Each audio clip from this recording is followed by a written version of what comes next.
just go ahead and apply heat to this back glass first. Go ahead and start the removal process on this.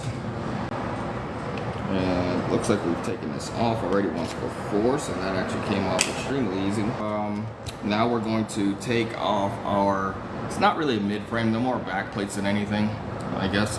So yeah, we have some covers for our motherboard and other components, so we're going to go ahead and start by removing those.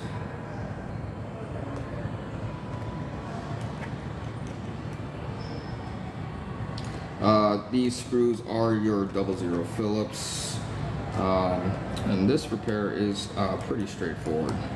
We're looking at probably a 30-minute turnaround on this one.